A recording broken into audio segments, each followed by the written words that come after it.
Selamat pagi dengan Dete di sini. Sambil menikmati susu kurma Olaf, produksi dari UMKM alumni dan banyak juga camilannya.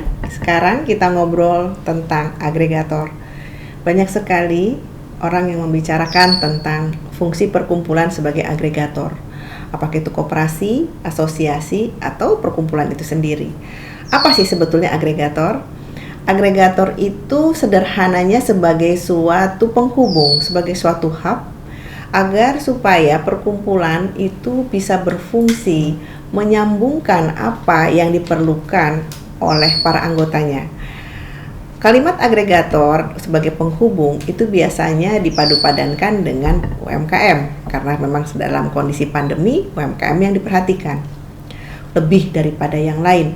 Nah, agregator di sini disebutkan sebagai penghubung di mana perkumpulan atau koperasi diharapkan dapat memberikan peluang sebagai jembatan, sebagai langkah, sebagai hub terutama untuk pasar, di mana dipertemukan antara produk dengan pembeli. Itulah fungsinya sebagai agregator. Hanya saja ada yang dilupakan bahwa fungsi agregator hendaknya tidak semata-mata untuk peluang pasar saja.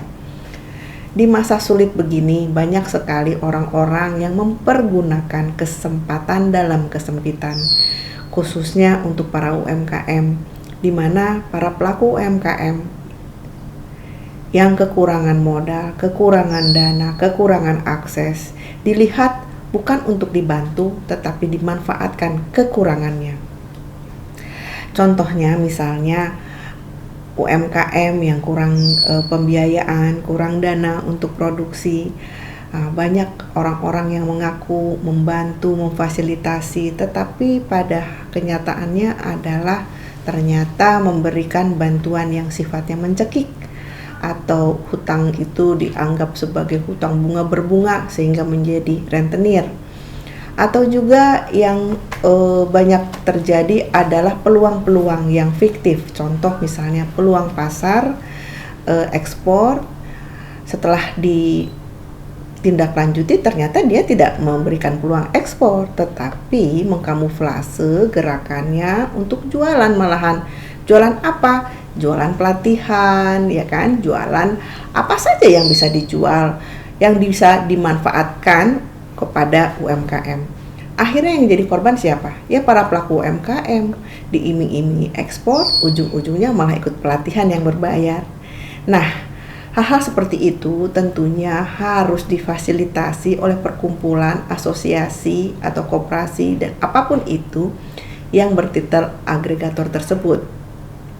Fungsinya sudah harus dimaksimalkan, bukan hanya sekedar mencari peluang pasar, tetapi juga untuk mengcover, untuk memproteksi para anggotanya dari jeratan orang-orang yang tidak bertanggung jawab tersebut.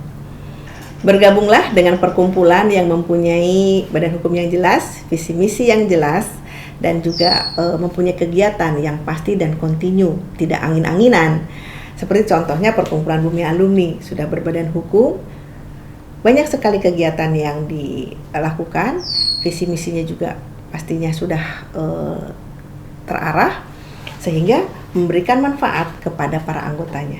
Kita prihatin, tetapi keprihatinan ini tentunya harus dijadikan segala sesuatunya menjadi lebih baik dan berdaya guna. Prihatin akan adanya pandemi berkepanjangan, tapi di sini juga lah ketahanan kita, mental kita, pikiran kita, logika kita diuji. Jangan hanyut dengan bujuk rayu yang tidak bertanggung jawab. Oleh karenanya, di zaman sulit ini merupakan suatu keniscayaan kita para UMKM untuk berkumpul dalam suatu perkumpulan yang memang betul-betul sangat mengerti, juga melindungi, dan satu visi misi dengan apa yang dicita-citakan oleh para UMKM itu sendiri. Perkumpulan yang bisa menjembatani, bisa menjadikan ajang sosialisasi selain untuk silaturahmi, berkolaborasi, sehingga menjadikan perkumpulan ini bermanfaat untuk UMKM tersebut dan juga bermanfaat untuk masyarakat karena masyarakat percaya atas produk-produk yang terkumpul dalam perkumpulan tersebut. Yuk bergabung dalam perkumpulan agar kita bisa menjaga produk kita, menjaga langkah kita terhindar dari hal-hal yang tidak baik. Salam DTS.